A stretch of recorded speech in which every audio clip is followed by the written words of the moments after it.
හැමෝටම මාව ඇහෙනව නේද? ඇහෙනව නේද? මාව ඇහෙනවද?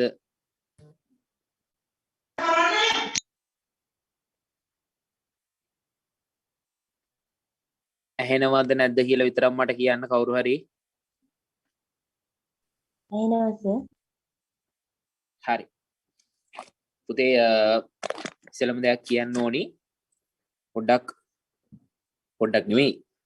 ගොඩක් අසනීප තත්ත්වයකින් ඉන්නේ. හරිද? මේ සති දෙක පන්ති කරනවා මම කොහොම හරි මොන දේ හරි කරලා මම පන්ති කරනවා. කියන්නේ මේ මැයි බැච් එකෙන් පස්සේ රෑ 9 ක්ලාස් එක ආයි නැහැ. grade 10 ක්ලාස් එක කරනවා මම. මොකද ඒක මගේ පොරොන්දුවක්. grade 10 ක්ලාස් එක මම අනිවාර්යෙන් ඉවර වෙනකන් කරලා ඉවර කරනවා. ඒ කියන්නේ මේ දෙසැම්බර් නෙමෙයි ඊළඟ දෙසැම්බර් වෙනකන් අනිවාර්යෙන් හිටියොත් මම අනිවාර්යෙන් කරලා ඉවර කරනවා. ඊට පස්සේ මේ දෙසැම්බර් සෙට් එකත් අනිවාර්යෙන් මම කොහොම හරි අනිවාර්යෙන් ඒකත් ඉවර කරනවා. ඒ කියන්නේ මේ අවුරුදු එකමාර වගේ තමයි පන්ති කෙරෙන්නේ. අයි පන්ති කෙරෙන්නේ නෑ පුතේ. කවුරුත් යාළුවන්ට කියලා එහෙම සම්බන්ධ කරන්න එපා. කාවවත් පන්ති වලට පන්ති කරන්න කියලා. අයි පන්ති කෙරෙන්නේ නෑ මේ අන්තිම බැච් දෙක යන්නේ. ඉස්සෙල්ලාම ඒක කියනවා. ඊට පස්සේ ඊළඟට ගොඩක් අය මගෙන් මැසේජ් දාලා අහලා තිබ්බා මේ පේපර්ස් කරන්නේ නැද්ද කියලා. පේපර්ස් කරනවා. අපි දැන් යන්නේ ඇමරිකන් නිදහස් සටනේ කොටස කළා. මේ සාකච්ඡා කරලා ඉවර වෙලා අපි හෙට සාකච්ඡා කරනවා අපි දීර්ඝ ප්‍රශ්නයක්. එහෙම නැත්නම් පේපර් එක දෙවෙනි කොටසක ප්‍රශ්නයක් අපි සාකච්ඡා කරනවා හෙට ඉඳලා දිග කොටසක්. අපි ඒක සාකච්ඡා කරලා කොහොම හරි දැන් පාඩම් ටික සම්පූර්ණයෙන් කව වෙලා තියෙන මේ නැවත වතාවක් රිවිෂන් එකක් යන්නේ. හින්දා ගොඩක් ප්‍රශ්නයක් වෙන්නේ නැහැ දැන්. අපිට පුළුවන් ඉක්මනට මේ ටික කරලා ඉවර කරන්න. ඒ හින්දා ගැටලුවක් වෙන එකක් නෑ කියලා මම හිතනවා. හරි. එහෙම ගැටලුකාරී තත්ත්වයක් තියෙනවා නම් කිසිම ප්‍රශ්නයක් බයක් සකස් තියාගන්න එපා. මම අනිවාර්යයෙන්ම හැමෝටම මේ අදාළ වෙන විදිහට පේපර්ස් ටික අවසාන සති දෙක ඇතුළතදී එවනවා. හැමදාම පේපර් එකක් ගෲප් එකට දානවා මම කොහොම හරි එඩිට් කරන්න. ආයෙ මම කියනවා grade 9 කට්ටිය ලබන සෙට් එකට එද්දි කියන්න එපා නවීන් කියලා සර් කෙනෙක් හිටියා කියලා. ආයි පන්ති කෙරෙන්නේ නැහැ. හරිද? ඔන්න මම ඉස්සෙල්ලම ඒක දැනුම් දුන්නා. ඒ කියන්නේ ඔයාලා තමයි අවසාන බැච් දෙක. හරිනේ? හරි. එතකොට අපි අද සාකච්ඡා කරන්න හදන්නේ නිදහස් සටන ගැන. නිදහස් සටන. අපේ නිදහස් සටන ගැන නෙමෙයි. ඇමරිකන් නිදහස් සටන ගැන තමයි අපි කතා කරන්න හදන්නේ. ඇමරිකන් නිදහස් සටන ගැන කතා කරද්දී පුතේ මතක ඇති ඔයාලට අපි කතා කළා ඇමරිකන් විප්ලවයේ තුඩ දුන්න යම්කිසි හේතු කිහිපයක් ගැන අපි කතා කළා. මම පිටුවත් කියන්නම්. පිටුව grade 11 පොතේ 114 පිටුව යන්නේ අපි. ෆෙල්ලගෙන බලා ගන්න පුළුවන්. ඇමරිකන් විප්ලවයට තුඩ දුන් හේතු කිහිපයක් අපි සාකච්ඡා කළා. ඔයාලට මතක ඇති අපි කතා කළා බ්‍රිතාන්‍යයන් අනුගමනය කරපු එරටට වාසිදායක ආර්ථික ප්‍රතිපත්ති හින්දා මේ විප්ලවය ඇති වෙනවා. ඒ වගේම තමයි ඇමරිකන් ජනපදවාසීන් කාලයක් තිස්සේ මුල් කාලේ තිස්සේ බ්‍රිතාන්‍ය මැදිහත් වීමෙන් අඩුව තමන්ගේ පාලනය ගෙන ගියා. ඒ හින්දා ජනපදවාසීන් තුල නිදහස පිළිබඳ සිතුම් පැතුම් ආකල්ප බිහි වෙන්න ගත්තා. ඒ පස්සේ 1763න් පස්සේ එනවා අනපනත් බදු වර්ග කීපයක්. ඒ හින්දා තව තවත් ඇමරිකන් ජනපදවාසීන් ගොඩාක් හිර වෙනවා, ලොකු ගැටලු වලටපත් වෙනවා. ඉතින් මේ වගේ තත්ත්වයන් මත ජනපදවාසීන් තීරණය කරනවා තමන්ගේ නිදහස හොයාගෙන යන්න ඕනි කියලා. ඒ විදිහට තමයි තමන්ගේ ගමන එහෙම නැත්නම් තමන්ගේ මේ නිදහස් සටනට එළඹීම සිද්ධ වෙන්නේ. හරි. එතකොට මේ එළඹිලා නිකන් ඉන්නේ නෑ පුතේ. මේ මෙයාලගේ තියෙන නිදහස් සටනේ මේ මාවතට අපි කතා කළා. ඔයාලට මතක ඇති පාඩයක් තිබ්බා. කාටද මතක මේ නිදහස් සටනේ පාඩේ? කාටද මතක? කාටද මතක ඇමරිකන් විප්ලවයේ නිදහස් සටනේ පාඩේ? ආලමයි කාටද මතක? නියෝජනය නැත්නම් බදුස් නැත. හරියටම හරි. නියෝජනයක් නැත්නම් බදුත් නැත කියන සටන් පාටයෙන් තමයි පුතේ මේ විරෝධතාවය ගෙන ගිහිල්ලා තියෙන්නේ. හරි. අපි එතනින් එහාට තමයි සාකච්ඡා කරන්න තියෙන්නේ. අපි එහෙනම් කතා කරගෙන යන එතනින් එහාට මොකද්ද වෙන්නේ කියන එක ගැන. පුතේ මුද්දර පනතට එරෙහිව තමයි ඔන්න මුලින්ම ප්‍රබල විරෝධයක් මතුවෙන්නේ මේ ජනපද වාසීන් අතරේ. මොකද මේ මුද්දර පනත මේක සාමාන්‍ය ජනතාවට විතරක් නෙමෙයි මේක වෙළඳුන්ට නීතිඥයන්ට මුද්‍රණකරුවන්ට ඒ වගේ ඉහළ තත්වයන් ඒ සමාජය තුළ ඉහළ තත්වයන් දරපු අයට පවා මේ මුද්දර පනතේ බලපෑම් එල්ල වෙලා තියෙනවා. එතකොට මෙන්න මේ කියන මුද්දර පනත හින්දා මොකද වෙන්නේ ජනතාවට ඇතිවෙච්ච ගැටලු හින්දා ජනතාව අතරින්ම ප්‍රබල විරෝධතාවයක් මතුවෙනවා බ්‍රිතාන්‍ය රජය කෙරේ. ඒ හින්දා බ්‍රිතාන්‍ය රජය විසින් ඒක අවලංගු කිරීමකට ලක් කරනවා. හැබැයි ඇමරිකානු ජනපදවලට තිබිච්ච නීති පැනවීමේ බලය එහෙම නැත්නම් අපි කියන්නේ පරිපාලන බලය තවමත් පරිපාලන බලය බ්‍රිතාන්‍යයන් සතු වෙනවා කියලා බ්‍රිතාන්‍ය පාර්ලිමේන්තුව සතු වෙනවා කියලා ප්‍රකාශයක් නිකුත් කරනවා.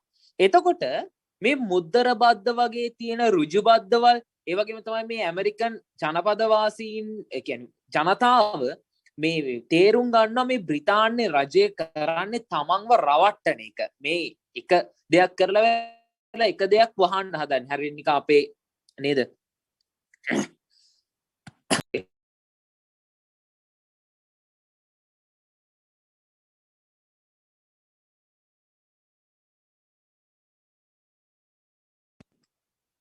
හරියට නිකන් අපේ රජය වගේ නේද?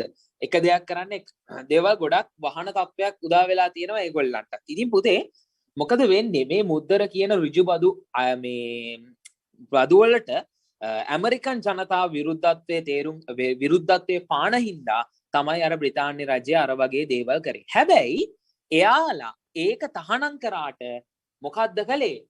එයාලා කළා පුතේ තවත් තීරු බදු පැනවීමක් සිද්ධ කළා. තවත් තීරු බදු කිහිපයක් පැනවීම එකක් දෙකක් නෙමෙයි පුතේ. ගොඩක් පැනෙව්වා. කිහිපයක්ම පැනෙව්වා. ගොඩක් අය ඉල්ලලා තියෙනවා කැමරාව ඔන් කරන්නකෝ කියලා. කැමරාව ඔන් කරන්නම්.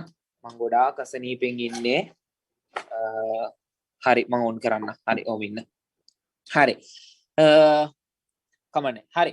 එතකොට මේ බ්‍රිතාන්‍යයන් තමන්ගේ ආදායම තර කරගන්න ආදායම තමන්ගේ කියන ආදායම මේ ගොඩනගා ගන්න. ඒ කියන්නේ අර කියන මුද්දර පනතෙන් නැති වෙච්ච ආදායම ගොඩනගා ගන්න මෙයා මොකද්ද කරේ? තව තීරු බදු කිහිපයක් පැනෙව්වා. ඒ තමයි ඇමරිකාවට ආනයනය කරන ඊයම් ඒ වගේම තේ අන්න තේ වලට ඊට පස්සේ වීදුරු වලට ඊට පස්සේ කඩදාසි වලට මෙන්න මේ වගේ භාණ්ඩ වලට මොකද කළේ? භාණ්ඩ වලට මොකද කරේ? තීරු ගාස්තු අය කරන්න ඇමරිකාව තීරණය කරනවා. තීරු ගාස්තුවක් අය කරන්න ඇමරිකාව තීරණය කරනවා. ඔන්න තවත් ප්‍රශ්නයක් තවත් ගැටලුවක් උත්සන්න වෙන්න හදන්නේ. එතකොට මෙන්න මේ කියන තීරු ගාස්තු අය කරාට පස්සේ ඊට පස්සේ මෙන්න මේ තීරු බදු මොකද කරේ? මේ තීරු බදු පුතේ එකතු කරගන්න බ්‍රිතාන්‍ය රජය ඉතාම උත්සාහයක් දරුවා ජනපදවාසීන් මේ හේතුවෙන් ගැටුම් කළා. එයාලත් එක්ක සටන් කළා. ජනපදවාසීන්ට එපා වෙලා හිටියේ බ්‍රිතාන්‍ය ආණ්ඩුව සම්පූර්ණයෙන්ම වගේ. මොකද තීරු බදු පනවනවා, එකක් වහද්දි එකක් ගේනවා, තවත් එකක් වහද්දි තව එකක් ගේනවා. මේ වගේ බදු ප්‍රතිපත්තීන් නිසා සම්පූර්ණයෙන්ම බ්‍රිතාන්‍ය රජයට එපා වෙලා හිටියා. මේ බ්‍රිතාන්‍ය රජයව එපා වෙලා හිටියා ඇමරිකන් ජනපද වාසීන්ට. හරි. හරි පුතේ. කැමරාව ඔන් කරන්නම්.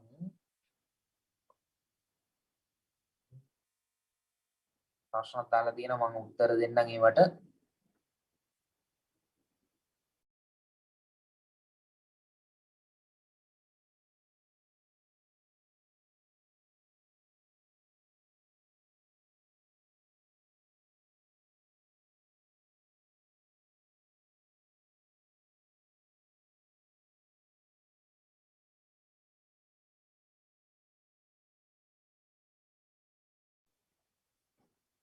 හරි ළමයි.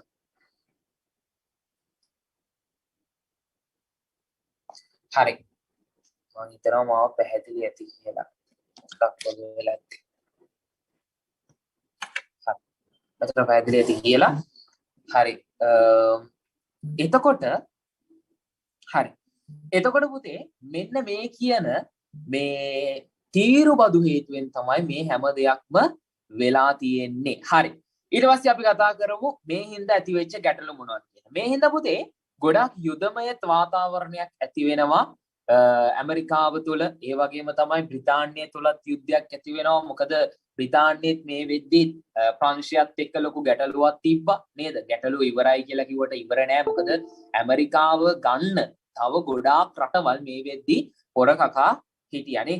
එතකොට මේ වගේ දෙපක්ෂ අතර ගැටුම් ඇති වෙන්න පටන් ගත්තා. ඒ වගේම තමයි බොස්ටන් හිදී ජනපද වාසීන් විරෝධතාවයක් දක්වනවා. බ්‍රිතාන්‍ය හමුදාව වෙඩි තැබීමකින් 5 දෙනෙක් මිය යෑම සිද්ධ වෙනවා. හරිද? හරියට නිකන් මේ අපේ නිකන් අපිට ගන්න පුළුවන් රතු පස්සල සිද්ධිය වර්තමාන රඹුක්කන සිද්ධියනේ.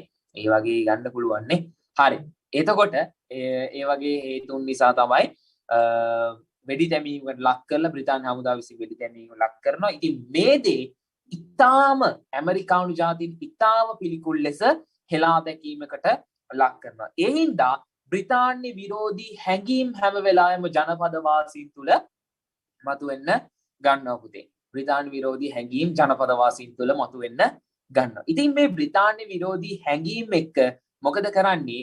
බ්‍රිතාන්‍ය නිෂ්පාදනය කරන සහ බ්‍රිතාන්‍යයෙන් ඇමරිකාවට ගෙන්වන සියලුම භාණ්ඩ, එහෙම නැත්නම් අපි කියනවා ඒ ආයනික සියලුම භාණ්ඩ මොකද කරන්නේ? එයාට එපා කියනවා. එහෙම නැත්නම් ඇමරිකාවට එපා කියනවා, වර්ජනය කරනවා. එතකොට මේ වර්ජනය කිරීමත් එක්ක අර තීරු එහෙම නැත්නම් අපි කියනවා තීරු බදු වලින් ලැබුණු ආදායමට වඩා කීප ගුණයක්. දැන් අපි හිතමු මෙහෙම දෙයක්. අපි තීරු බද්දකින් රුපියල් 100ක් අය කරගන්න try එකක් දෙනවා කියලා හිතමුකෝ. ඔන්න තීරු බද්දකින් අපි රුපියල් 100ක් අය කරන් try එකක් දෙනවා. බාන්ඩ් එක වටිනාකම 200. දැන් බාන්ඩ් එක ගත්තේ නැති වුණොත්ද පාඩු වෙන්නේ? තීරු බද්ද හරියට ගෙවෙන්නේ නැති වුණොත්ද පාඩු වෙන්නේ වැඩිපුරම? මොකක් ගෙවෙන්නේ නැති වුණොත්ද හරිය ගොඩක් පාඩු වෙන්නේ? මොකක් ගෙවෙන්නේ නැති වුණොත්ද ගොඩක් පාඩු වෙන්නේ? කියන්න බලන්න. ළමයි කියන්න බලන්න මොකක් ගෙවෙන්නේ නැති වුණොත්ද ගොඩක් පාඩු වෙන්නේ?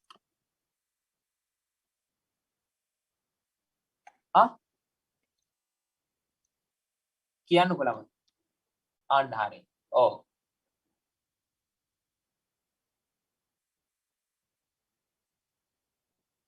හරි. මැක්ස් නෙමෙයි කරන්නේ හොදේ. මම මේ නිකන් උදාහරණයක් පෙන්නුවේ. හරි ඕකේ. සෝරි. එතකොට අපිට තේරෙනවා එතනින්ම සාමාන්‍ය නිෂ්පාදිත භාණ්ඩය රුපියල් 200ක් නම් එතකොට තීරුබද්ද රුපියල් 100ක් නම් එතකොට තීරුබද්ද නොගන්නවට වඩා භාණ්ඩයක් නොගත්තොත් එහෙම අපිට තව පාඩුව ගොඩාක් වැඩි වෙනවා. ඉතින් මේ හින්දා මොකද කරේ? ජනපද වාසීන් කටයුතු කරනවා සම්පූර්ණයෙන්ම මෙන්න මේ කියන භාණ්ඩ ලබා ගැනීමෙන් වළකින්න. ඉතින් බ්‍රිතාන්‍යයට දෙගුණ පාඩු සිද්ධ වෙන්න පටන් ගන්නවා මේ නිසා.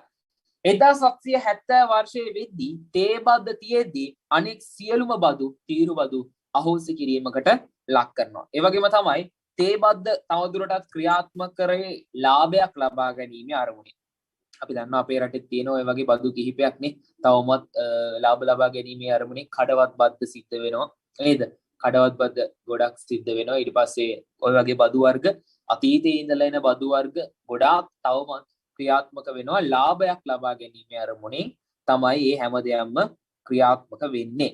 ඒ වගේම තමයි ඇමරිකාව වෙනුවෙන් බදු පැනවීමට බ්‍රිතාන්‍යයට ඇති අයිතිය පෙන්වා දෙන්න. එහෙම නැත්නම් මේ අයිතියක් නෑ කියන එක අපි දන්නවා මේ වෙද්දී බ්‍රිතාන්‍ය පාර්ලිමේන්තුව පාලනය කරාට ඇමරිකාව බ්‍රිතාන්‍ය පාර්ලිමේන්තුවේ එක්කෙනෙක්වත් හිටියද ඇමරිකාව නියෝජනය කරන? ඇමරිකාව නියෝජනය කරන එක්කෙනෙක්වත් හිටියද? ආලමයි ඇමරිකාව නියෝජනය කරන එක්කෙනෙක්වත් හිටියද? හිටියද නැද්ද කියලා කියන්න. හිටියේ නැහැ. හරිද? ඒ හින්දා බ්‍රිතාන්‍යයන්ට අයිතියක් නැහැ කිසිම වෙලාවක ඇමරිකාවට තාංචි දාන්න.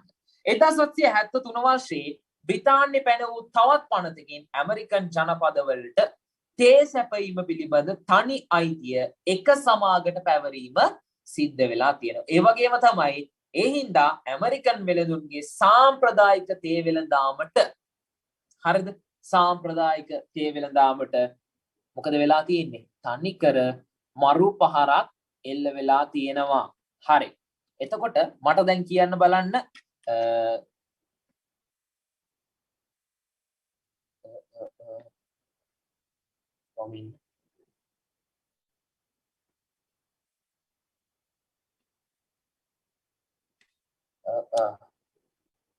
ඔබදේ නෑ අපි මේකේ මුල් ටික දැන් ඔක්කොම සාකච්ඡා කරලා ඉවරයි. අපි ඒ ටික ඔක්කොම සාකච්ඡා කරලා ඉවරයි. පිටුව 115 පිටුව තමයි අපි දැන් සාකච්ඡා කරන්නේ. හොඳේ. හරිද? මේ නිකන් ස්පීඩ් රිවිෂන් එකක් මේක කතා කරගෙන යනවා විතරයි මේ පාඩම් කොටස ගැන. හරිද? කලින් පන්ති ආවේ නැද්ද ඒ කියන්නේ? හරි. මම නම්බරයක් දාන්නම් මේකට මැසේජ් එකක් දාලා තියන්න. එතකොට මට පුළුවන් ඔයාලව අනිත් ගෲප් වලටත් ඇඩ් කරන්න. එතකොට පරණ පාඩම් ටික ඔයාලට ගන්න පුළුවන් වෙයි. හරි. මම grade 11 හරි. grade 11 සහ 10 වලට ඇඩ් කරන්නම් ඔයාව. හරි.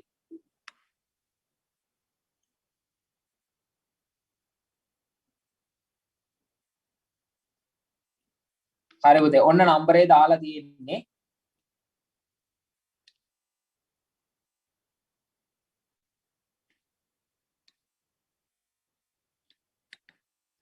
හරි. ඔන්න නම්බරේ දාලා තියෙන්නේ. ඔන්න එහෙනම් අනිවාර්යයෙන්ම මැසේජ් එක. හරි. එතකොට මෙන්න මේ කියන 1773 වර්ෂයේදී මොකද වෙන්නේ? මේ තේවලට තිබිච්ච අයිතිය එක සමාගමකට පවරනවා. ඒ හින්දා ඇමරිකන් වෙළඳුන්ගේ මොකද වෙන්නේ?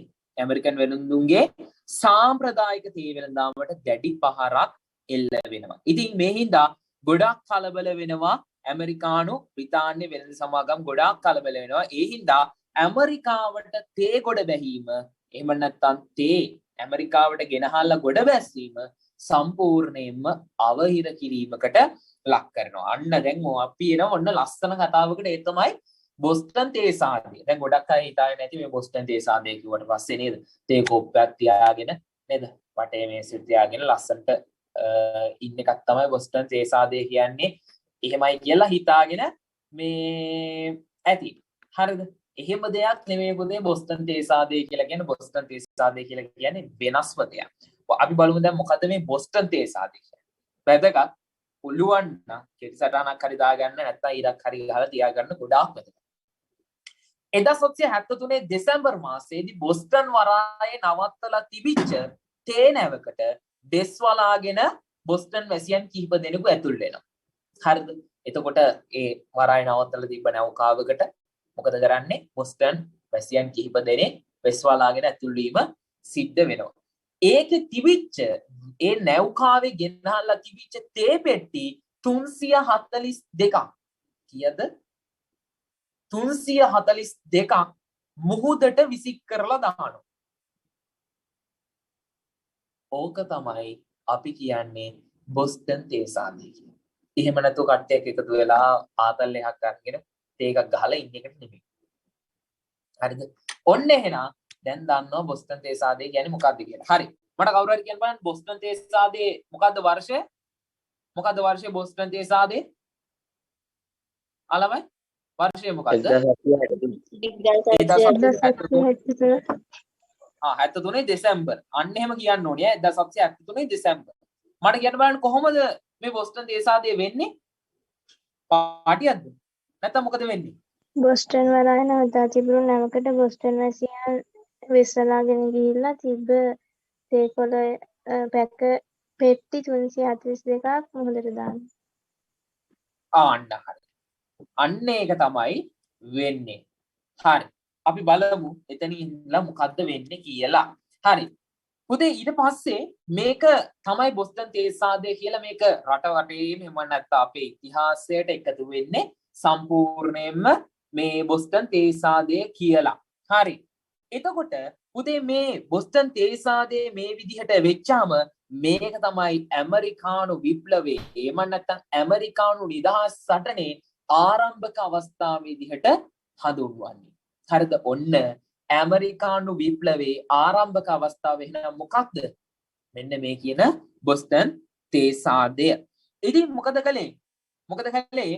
මේ ප්‍රචාරවලින් එහෙම නැත්නම් මේ ප්‍රතිචාරවලින් මේ තේවල තියෙන වන්දිය ගෙවනකම් මොකද කරේ? බොස්ටන් වරාය සම්පූර්ණයෙන්ම වසා දාන්න බ්‍රිතාන්‍යයන් කටයුතු කළා. බලන්න දැන් ඇමරිකාවේ තියෙන දෙයක් පාලනය කරනවා බ්‍රිතාන්‍යය.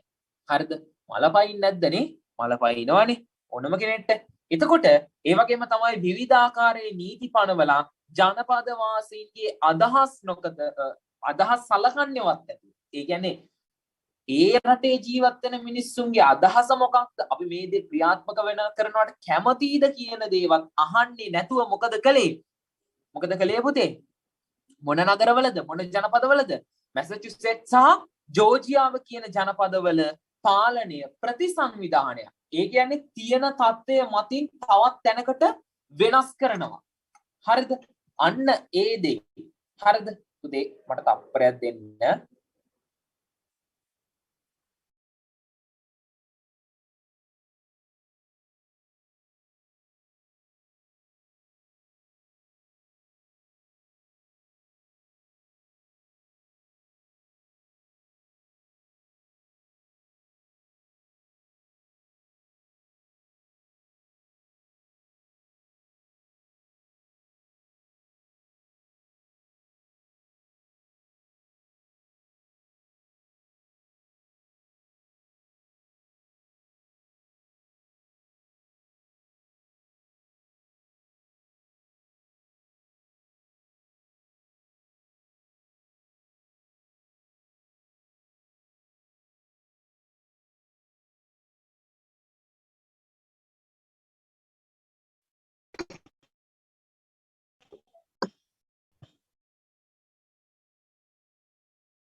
හරි.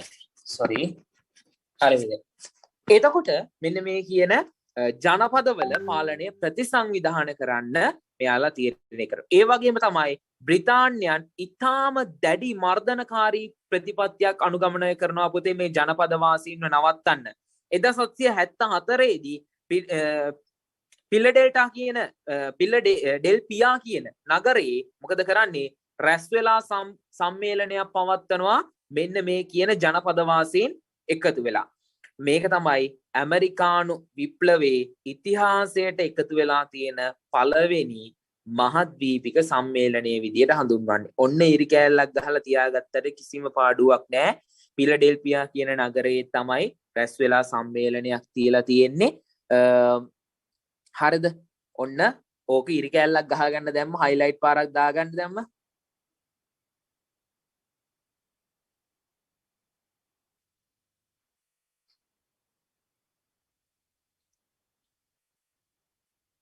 හරි මං හිතනවා හැමෝම ගහගන්න නැති කියලා.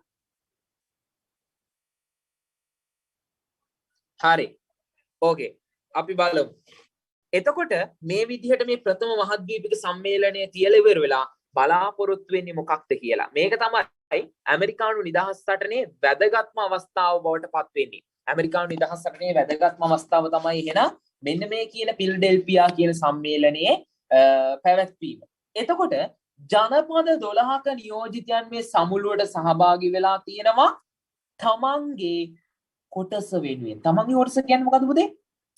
ඇමරිකානු ජනපදයේ තමන්ගේ කොටස් වෙනුවෙන් 12 දෙනෙක් සම්බන්ධ වෙලා තියෙනවා. ජනපද නියෝජිතයෝ 12 දෙනෙක් සම්බන්ධ වෙලා තියෙනවා. එතකොට නීති පනවන්නවත් බද්දක් අය කරන්නවත් කිසිම දෙයකට බ්‍රිතාන්‍ය පාර්ලිමේන්තුවට බලයක් නැහැ කියන එක තමයි මේ සම්මේලනයේ ප්‍රධාන ප්‍රකාශය බවට පත් වෙන්නේ. ඒ වගේම තමයි බ්‍රිතාන්‍ය භාණ්ඩ වර්ජනය කිරීමටත් ආරක්ෂාව වෙනුවෙන් ජනපද වාසීන් සන්නද්ධ විය යුතු බවටත් මේකෙන් යෝජනා සම්මත කරගෙන තියෙනවා. ඔන්න බලන්න එකතු වෙලා ජනපද කට්ටිය එකතු වෙලා ඉවර වෙලා කතා කරගන්නවා මේක අපි බේර ගන්න ඕනි කොහොමද මේක අපේ රට නේද අපි හොයාගෙන ආවේ අපි නිදහසේ ජීවත් වෙන්න ඕනේ හින්දා ඒ හින්දා අපේ නිදහස අපිට ඕනේ අපි මෙතන ආරක්ෂා කරගන්න ඕනේ ඒ හින්දා අපි මෙහෙම තීරණයක් ගමු නේද එහෙම තමයි මේ දේ උනේ හරි ඒ වගේම තමයි 1775 කියන වර්ෂයේදී ඇමරිකාවේ ලෙක්සිටන් කියන නගරයේ දෙපක්ෂය අතර මුල්ම අවි ගැටුම ඇති වෙන්න පටන් ගන්නවා. ඒ වගේම තමයි මේකෙන් මරණ රැසක් සිද්ධ වෙනවා පුතේ දෙපක්ෂයෙන්ම. ඒ වගේම තමයි ෆිලඩෙල්ෆියා කියන නගරයේ නැවතත් ආයවතාවක් ජනපද නියෝජිතයන් රැස් වෙලා ජනපද බටයන් කියලා කියනවා. හරිද? එතකොට මහද්වීපික හමුදාවක් ලෙස සංවිධානය වෙන්න මෙයාලා තීරණය කරනවා. ඒකෙන් වෙන්නේ පුතේ තවත් මෙයාලගේ එකමුතුකම් වැඩි වෙලා ශක්තිය වැඩි වෙන එක විතරයි. මේ හමුදාවට නායකත්වය සපයන්නේ කවුද කියලා හොඳටම දන්නේ කෙනෙක් ඔයාලා. අනදෙන නිලධාරී තනතුරේ හිටපු ජෝර්ජ් වොෂින්ටන් නේද? අපි ඉතිහාසය ගැන කතා කරද්දී මෙතුමා ගැන අනිවාර්යයෙන්ම කතා කරන ඇමරිකානු ඉතිහාසයක් ගැන කතා කරද්දී. මොකද වැදගත්ම ඒබ්‍රහම් ලින්කන් තරමටම ඔබාමලා තරමටම නේද? ට්‍රම්ප්ලා තරමටම නේද? ඔය වගේ මිනිස්සු තරමටම වැදගත් කෙනෙක් තමයි ජෝර්ජ් වොෂින්ටන් කියලා කියන්නේ. එතකොට ඇමරිකානු නිදහස් රටට විදේශ ආධාර ලබා ගැනීමට මේකෙන් කමිටුවක් වෙනම පත් කරලා තියෙනවා. හරිද? ඒ කියන්නේ කාලයකට කලින් ඇමරිකාවත් වෙන වෙන රටවල් වලින් යම්කිසි උදව්වක් ලබාගෙන තියෙනවා නේ. දැන් හැම දෙයකින්ම එක වුණාට නේ. දැන් යුද්ධ මේ අතින් ගත්තත් එක හැම අතින්ම ගත්තත් එක නේද? නියමම රටක් නේ. හරි. එතකොට මේ විදිහට තමයි පුතේ මේ සටනේ ආරම්භය සහ මධ්‍ය ක්‍රියාත්මක වෙන්නේ. ඊට පස්සේ බ්‍රිතාන්‍ය හමුදාවන්ට මුහුණ දීමට අවශ්‍ය පසුබිම සකස් කර ගැනීමෙන් පසු ජනපදවල ඒකාබද්ධ නියෝජිත සභාව විසින් 1766 ජූලි 4 ඇමරිකන් නිදහස් ප්‍රකාශය නිකුත් කරන ලදී. ඒ කියන්නේ බ්‍රිතාන්‍ය හමුදාවට මුහුණ දෙන්න තියෙන මේ පසුබිම ජනපද වාසීන්ට තවත් ශක්තිමත් කිරීමේ අරමුණක් ඇතුව. ජනපද වාසීන් මොකද කරන්නේ? එයාලට තියෙන එයාලගේ නිදහස එයාලා ප්‍රකාශ කරන 1776 දී මේකේ බලාපොරොත්තු වෙන්නේ ජනපද වාසීන්ව තවත් ශක්තිමත් කරන්න. එතකොට උපතින්ම මිනිසා සතු අහිමි කළ නොහැකි අයිතිවාසිකම් රැසක් පවතින බවත් ඒවා ආරක්ෂා කර ගැනීම සඳහා මිනිසා ආණ්ඩු පිහිටවන බවත් මෙන්න මේ ලියවිල්ල. අපි දන්නවා ඉපදුනාට පස්සේ අපිට තියෙන එක මේකක් තමයි අපිට තියෙන එක අයිතිවාසිකමක් තමයි අපි ජීවත් වීමේ අයිතිවාසිකම. අපි ජීවත් වෙන්න ඕන. යම් කිසි දෙයක් වෙනුවෙන් හරි යම් දෙයක් වෙනුවෙන් අපි ජීවත් වෙන්න. ඒක තමන්ගේ අයිතිවාසිකම්. හැබැයි ඒ අතින් අනිත් පැත්තෙන් තියෙනවා තමන්ගේ ජීවිතේ තමන්ට නැති වෙන්න බෑ. ඒක තමන්ගේ අයිතිවාසිකම් කියන කොටට ඇති වෙන්නේ නෑ පුතේ. හරිද? තමන්ගේ ජීවිතේ අනිවාර්යෙන් රැකෙන්න ඕනි කියන එක අයිතිවාසිකම. තමන්ගේ ජීවිතේ නැති වෙන්න ඕනි කියන එක අයිතිවාසිකම් කඩ කිරීම.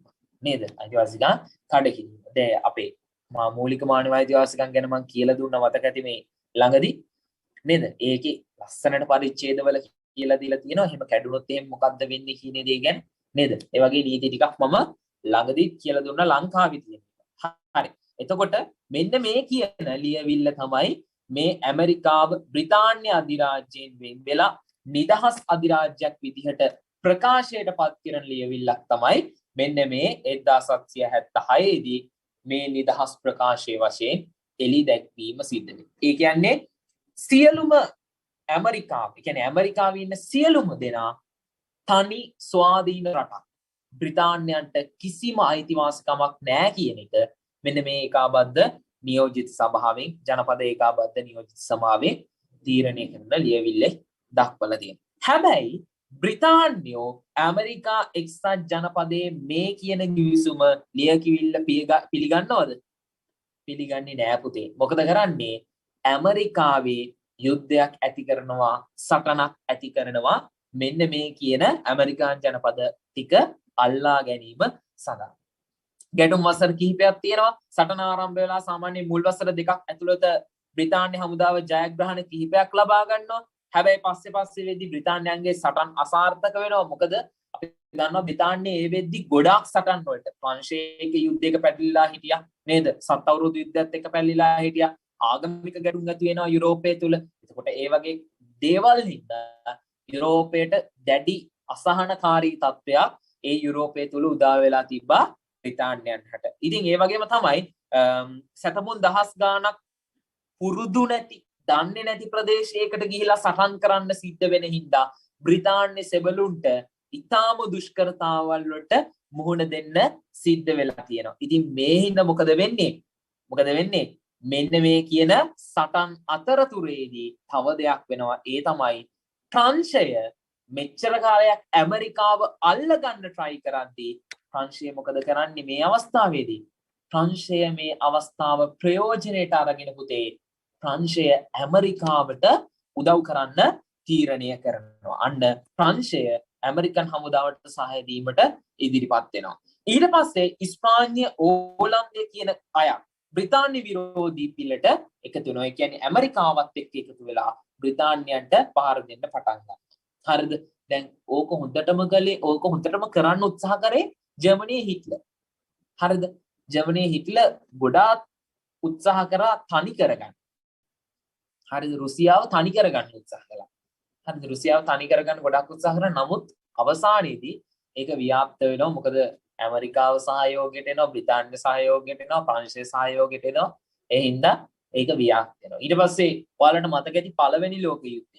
මම කතා කළා පළවෙනි ලෝක යුද්ධයේ මේක ආරම්භක අවස්ථාවේදී එක එක්කෙනාගේ සහයට එක අය එනවා. හැබැයි එක තැනකදී ජර්මනිය තනි වෙනවා. අන්න එතනදී තමයි ජර්මනියේ පරාජය උරුම වෙන්නේ. ඒ වගේම තමයි පුතේ මේකෙදිත් වෙන්නේ. මේකෙදි බ්‍රිතාන්‍යෝ හැම අතින්ම තනි වෙනවා. දැන් බලන්න පළවෙනි ලෝක යුද්ධයට එද්දි දෙවෙනි ලෝක යුද්ධයට එද්දි මේ මිනිස්සු යාළුවෝ වෙලා. මේ ඇමරිකාව ප්‍රංශය නේද? ඒ සෙට් එකම ඔක්කොම එකට එකතු වෙලා ඊට පස්සේ යුද්ධ කරන්නේ. හරිද? ඒක තමයි පුතේ යුද්ධයක ස්වභාවය කියලා කියන්නේ. එතකොට මුල් කාලේදී ඇමරිකාවත් එක්ක බ්‍රිතාන්‍යෝ ගහ මරාගත්ත ඔක්කොම කරා. ඊට පස්සේ පළවෙනි ලෝක යුද්ධයට එද්දි කවුද? මිත්‍ර බලවතුන් බවට පත් වෙනවා. හරි. ඕක තමයි වෙන්නේ. හරි. එතකොට මේ ඇමරිකන් නිදහස් සටනේ බ්‍රිතාන්‍යයන්ට අවාසිදායක තත්ත්වයකට පෙරලෙන්න පටන් ගත්තා මේ හින්දා. ඒ වගේම තමයි ඇමරිකාව තුල මේ සිදුවන සටන් කිහිපයකින් එක දිගටම බ්‍රිතාන්‍යයන් පරාජයට පත් වෙනවා. 1783 වර්ෂයේදී බ්‍රිතාන්‍යයන් සාම සාකච්ඡාවලට යොමු වෙන්න තීරණය කරනවා.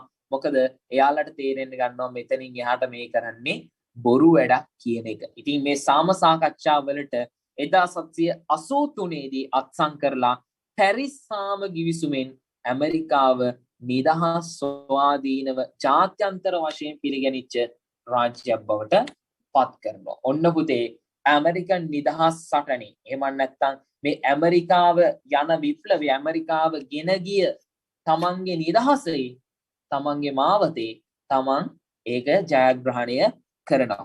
එතකොට 1789 පස්සේ ඇමරිකා එක්සත් ජනපද වාසීන් නව ව්‍යවස්ථාවක් සම්මත කර ගන්නවා. ඒකේ ජනාධිපති ඒ ව්‍යවස්ථාදායකේ ජනාධිපති වෙන්නේ කවුද? කලින් සටනට අනදුන්න ජෝර්ජ් වොෂින්ටන් මහත්මයා තමයි මේකේ ජනාධිපති වෙන්නේ. ඒ කියන්නේ ඇමරිකාවේ ප්‍රථම ජනාධිපති කවුද? කවුද ඇමරිකාවේ ප්‍රථම ජනාධිපති ළමයි? George Washington. George Washington. හරි. ඔන්න ඕවා ඉරිගහලා තියාගන්න ඕක ගොඩක් වැදගත් වෙයි. නැත්නම් අපේ ළමයි මේ පිස්සු ගෙලි ගන්නවා නේ. හරි. එතකොට නිදහස් සටනේ ප්‍රතිඵල ගැන දැන් අපි කතා කරමු. නිදහස් සටනේ ප්‍රතිඵල ගැන කතා කරද්දී පුතේ පළවෙනි හොඳම මේ දේ තමයි පුතේ ඇමරිකා එක්සත් ජනපදය නමින් ස්වාධීන රාජ්‍යයක් බිහි වෙනවා. ලෝකයේ බලවත්ම රාජ්‍යයේ බිහිවීම සිද්ධ වෙන්නේ ඔන්න ඔය විදිහට. ඒ වගේම තමයි සමස්ත මානව සංහතියටම නිදහසේ අගය මේ නිදහසේ තියෙන වටිනාකම ගැන තේරුම් කරන්න සමත්කම් දක්වනවා. ඒ වගේම තමයි මූලික මිනිස් අයිතිවාසිකම් පිළිබඳ ලෝකයේ පුරාම දැඩි උනන්දුවක් ඇති වෙන්න පටන් ගන්නවා. ඒ වගේම තමයි ඔන්න වැදගත්ම කාරණාව ලෝකයේ ප්‍රථම ලිඛිත ඔන්න ඔය ලිඛිත කියන එක මතක තියාගන්න. ලෝකයේ ප්‍රථම ලිඛිත සංධීය ආණ්ඩුක්‍රම ව්‍යවස්ථාව. ඔන්න සංධීය ආණ්ඩුක්‍රම ව්‍යවස්ථාව සංධීය තියෙනවා අර්ධ සංධීය කියයි නේ. ඔය විදිහට ගොඩාක් ආණ්ඩුක්‍රම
හරි කතා කරමු මම පේපර් කොටසකුත් ගත්තා අපි සාකච්ඡා කරන්න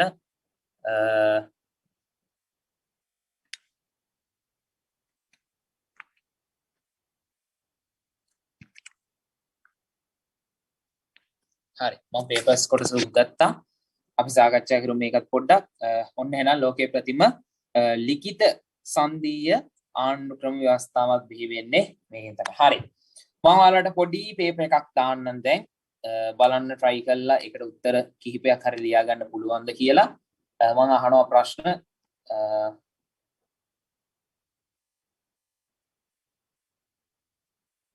හරි මම හිතනවා හැමෝටම පැහැදිලි කියලා හැමෝටම ස්ක්‍රීන් එක පේනවද ස්ක්‍රීන් එක පේනවද ඔව් සර්.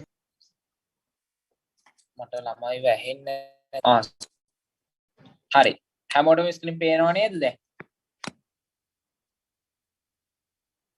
ඔව් සර්. හරි හරි නියම හරි අපි බලමු ඔන්න අපිට තියෙනවා එක ප්‍රශ්නයක් පළවෙනි ප්‍රශ්නේ තියෙනවා පහත දක්වා ඇති පුද්ගලයන් හා සම්බන්ධ දේශපාලන විප්ලවයන් අනුපිළිවෙලින් දක්වන්න කියලා. අපි ලෆායෙට්ට පොඩ්ඩක් කතා කරමු ලියොන් ටොස්කිව පොඩ්ඩක් කතා කරමු මොකද අපි ඉස්සරහ පාඩම් වලට ඒ දෙන්නව හම්බ වෙන්නේ. අපි කතා කරමු ජෝර්ජ් වොෂින්ටන්. ජෝර්ජ් වොෂින්ටන් පුතේ මොන විප්ලවයටද අයිති වෙන්නේ එහෙනම්? ඇමරිකන් මොන විප්ලවය. විප්ලවයටද අයිති වෙන්නේ? ඇමරිකානු නිදහස් සටන එහෙම නැත්නම් ඇමරිකානු විප්ලවයට තමයි අයිති වෙන්නේ. ඊළඟට බලමු අහනවා ඇමරිකානු විප්ලවයට තුඩ දුන් හේතු දෙකක් ලියා දක්වන්න කියලා. හරි. බලමු මේක මොකද්ද උත්තරේ එන්නේ කියලා. හරි. මං ඔයාලට දෙනවා හරියටම විනාඩි 4ක කාලයක්. ලියන්න පටන් ගන්න පුතේ උත්තර විනාඩි 4ක් ඇතුළත ඒ ප්‍රශ්නෙට උත්තරේ ලියලා මම අහන එක්කෙනා මට උත්තර දෙන්න ඕනි. හරි. දැන් පටන් ගන්නවා විනාඩි 4 හරියටම මම 9:50 වෙද්දි අහනවා උත්තර. දැන් ලියන්න පටන් ගන්න ටක් ගාලා. ටක් ගාලා. මට හිතන එක්කෙනෙක්ගෙන් මං අහනවා. හරිද? මට හිතන එක්කෙනාගෙන් මං අහනවා. left වෙලා යන්න එපා.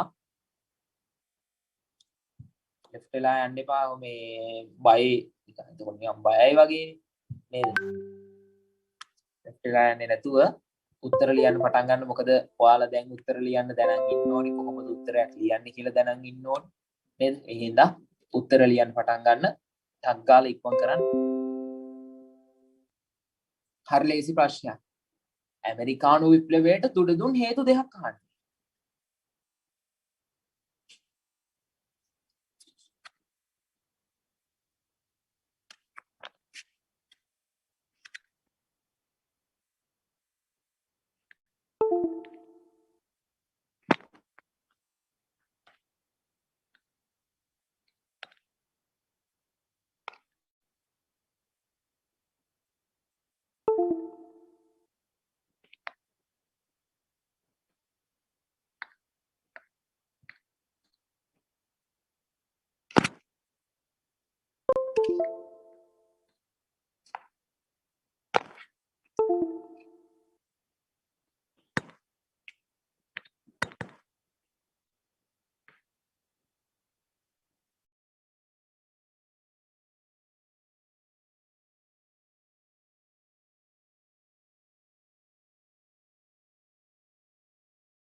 හරි ලියලා ඉවර කට්ටිය පොඩ්ඩක් උස්සන්න බලන්න හේතු දෙයක් ලියලා ඉවර කට්ටිය පොඩ්ඩක් උස්සන්න බලන්න ටක් දාලා කවුද ලියලා ඉවර කියලා පොඩ්ඩක් බලන්න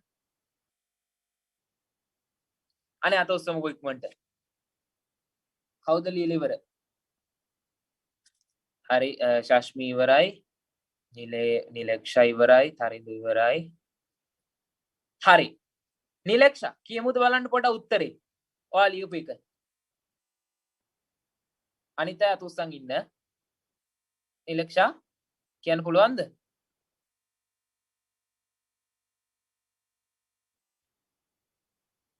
කියන්න පුළුවන්ද හරි මයික් එක ඔන් වෙන්නේ නැහැ හරි ශාස්මී කියන්න පුළුවන්ද මොනවද ලිව්වේ කියලා 1963 පසු පැන වූ අනපනත් ආ නවපතිය බ්‍රිතාන්‍ය රටකට වසදායක ආර්ථික ප්‍රතිපත්තිය තව එච්චරයි ලිව්වේ හරි තව වෙනස් ඒවා ලියපු කට්ටිය ඉන්නවා නම් පොඩ්ඩක් අත උස්සන්න බලන්න තව වෙනස් උත්තර ලියලා තියනා ඉන්නවා නම් අත උස්සන්න බලන්න සර් ඔකේ කියන්නද නිදහස පිළිබඳ තම ඇමරිකාව තුළ වූ උනන්දුව අන්න හරි නිදහස පිළිබඳ ඇමරිකාව තුන තිබ්බා ලොකු උනන්දුවක් හරි තව මොනවද තවත් තියෙනවා ඇයි මතක නැද්ද ජනපද වාසීන්ගේ සටන් මොනවද කළේ සාධාරණ සටන මොනවද කළේ මර්ධනය මර්ධනය කළා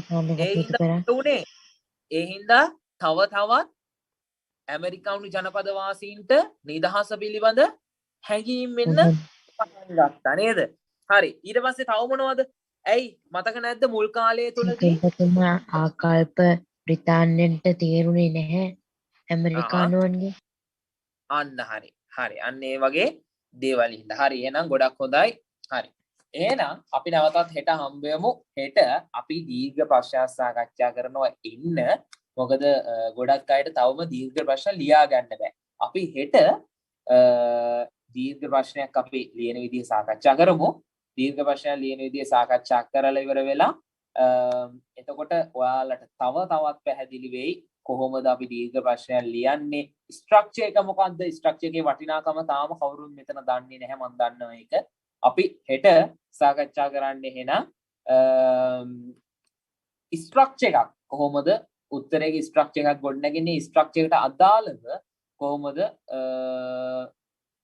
මේ අපි උත්තර ලියන්නේ කියන එක හරි අපි එහෙනම් නැවතත් හෙට රාත්‍රී 9ට හම්බ වෙමු රෑ 10:30 ක්ලාස් එකට රෙජිස්ටර් වෙලා ඉන්න හැමෝම අනිවාර්යෙන්ම එන්න එන හැමදෙනාටම සුබ රාත්‍රියක් වේවා ආයිබෝවන් සර් අයිබෝවන් සර් හරි හැමදෙනාටම සුබ රාත්‍රියක් ආයිබෝවන් කියලා ප්‍රාර්ථනා කරනවා මම chat එක බැලුවේ chat එකේ මුකුත් නැහැ හරි එහෙනම් හැමදෙනාටම උස්සන්නයි ජේසු පීටයි අල්ලා දිවෙන්ගේ රැකවරණය ලැබේවා කියලා ප්‍රාර්ථනා කරනවා ආයිබෝවන්